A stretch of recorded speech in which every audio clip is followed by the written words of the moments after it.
e logo a seguir nos transformamos na campanha da década dos anos 80.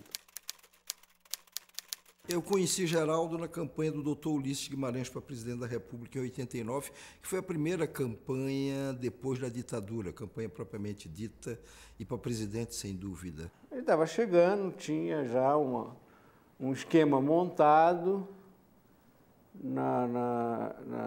no PMDB de São Paulo, e ele foi, aos poucos, ganhando o respeito e a amizade de muita gente que estava envolvida naquela campanha, porque, afinal de contas, era o maior programa de televisão naquela época.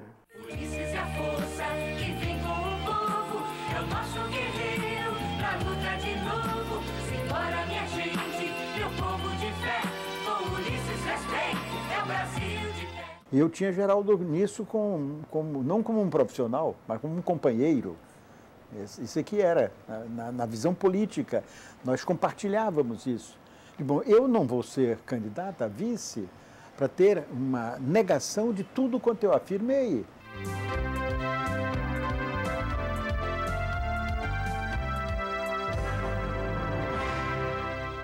Essa relação com o Geraldo foi, nesse período todo, uma relação muito amiga, muito aberta, nunca negociada com ele, entendeu? Nunca. Era sempre alguma coisa que nós conversávamos somando. Eu tenho certeza que o desempenho dele naquela campanha permitiu a ele chegar e fincar uma bandeira em São Paulo. Tivemos a oportunidade, no ano de 90, de fazer 5 campanhas eleitorais nos 2 Mato Grosso, Sergipe, Bahia e, finalmente, no Rio Grande do Norte. E foi no ano seguinte, em pleno Carnaval, que a gente se mandou para Angola. Descontando o fato que a gente foi para lá na esteira dos acontecimentos aqui do Brasil, que, relembrando, estava o Collor no poder, né? Com todo aquele desarranjo do sistema econômico e falta de coisa. E isso jogou um papel. Mas o papel mais relevante que nos remeteu para aquela experiência foi a exata sensação que o Geraldo passou para mim, e eu imagino que isso a gente tenha conseguido, eu, numa certa medida, ele, e o Noblat, que foi quem trouxe o assunto para a gente tinha conseguido transmitir para outras pessoas e montamos lá uma equipe realmente excepcional. Eu tenho orgulho de ter participado daquela equipe pioneira que foi para a África fazer a primeira campanha política de Angola. Angola de todos os cantos, Angola de todas as emoções, Angola de todos os sonhos, Angola de todos os corações. Ficamos 38 pessoas em Angola, num país completamente complicado, porque tinha acabado de sair de uma guerra. Eventualmente a gente não tinha nem água direito, você passava assim, 4, 5 dias tomando Coca-Cola, porque a água não tinha. Então você tinha que escovar dente com Coca-Cola, era uma coisa terrível, muito difícil, foi uma experiência decisiva. Nós não vive 2 experiências dessas na vida. A rádio é bem mais discreta, não é? Cante aí, cara. Com Empela no coração. Com Empela. Com Empela no coração. Vivemos na terra dos nossos avós, o nosso futuro. Foi uma campanha super interessante, era um país alegre, é um país muito parecido com o Brasil, que admira violentamente o Brasil.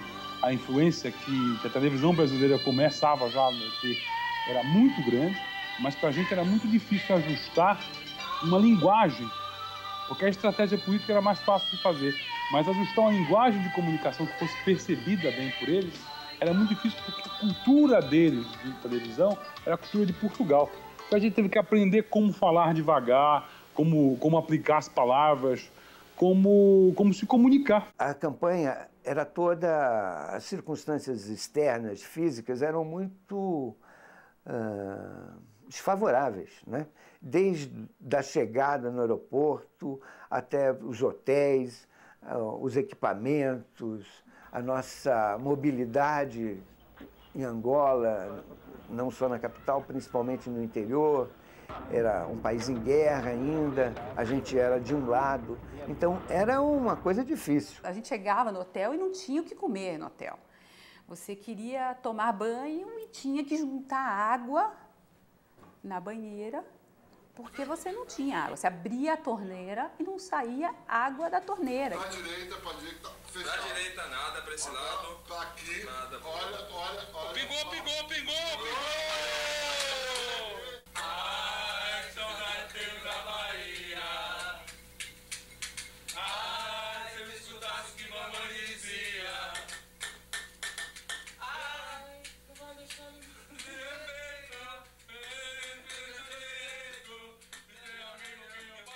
Eu posso dizer que a vida para o Geraldo em Angola não foi muito fácil.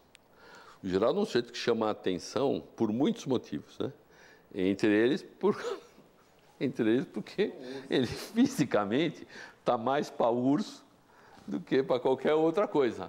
E lá ele chamava a atenção, então, assim, de uma maneira absurda, porque era uma loucura. E ele,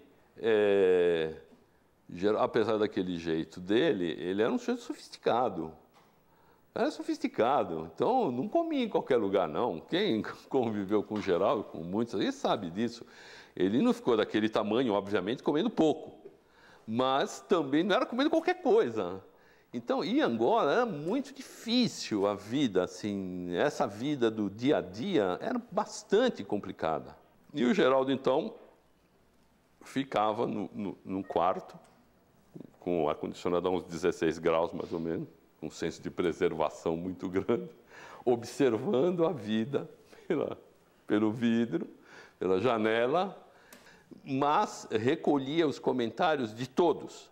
Era assim, dos angolanos, dos brasileiros, todo mundo era boca e ouvido, principalmente ouvidos, que saíam por ali percorrendo e ele ia processando as coisas, né? Precisava de alguém com essa capacidade de aglutinação e de dar carinho, né? Com aquele corpão, com aquele desbração, com aquele peitão enorme, dele de abraçar as pessoas, de levar aquele carinho, que era uma marca registrada dele, né? Era uma fantástica capacidade que ele tinha de ser generoso, né? E ter o Geraldo na liderança disso, quer dizer, sempre bem disposto e com disposição de aprender e de mostrar para a gente que aquilo era, no fundo, um grande aprendizado e uma grande diversão, além de ser um trabalho remunerado, tudo, mas que era uma experiência única. Onde é que nós vamos achar uma outra chance daquela de viver aquilo? Viemos da luta, demos-nos as mãos, agora queremos ser todos irmãos, os filhos a crescer, tesouro que são, orgulho e progresso da nossa nação. Com Empelá. Terminou Angola, nós voltamos e nos espalhamos, mas imediatamente eu já soube que o Geraldo já tinha resolvido que viria de Salvador para São Paulo e que ele iria trabalhar com ia ser Geraldo, Rui, Berni, eles iam montar uma empresa. Eu tenho uma foto aqui histórica que eu vou dar para você, que é nessa salinha. Nessa salinha aqui que começou a história nossa com o PSDB, foi nessa salinha aqui que apareceu o senhor Gordinho num final de tarde para passar um briefing, que era o Sérgio Mota. E coincidiu numa conversa, eu não me lembro exatamente quem é que estava na mesa, numa conversa de um jantar, alguém falou assim, pô, mas Geraldão está de volta. E Geraldão voltou da Angola, ele está vindo para cá, e por que a gente não conversa com ele? E aí veio toda aquela história de trás de novo, todo aquele passado de escola, toda aquela empatia que tinha, porque ele era um sujeito que era de uma simpatia, de uma capacidade de envolver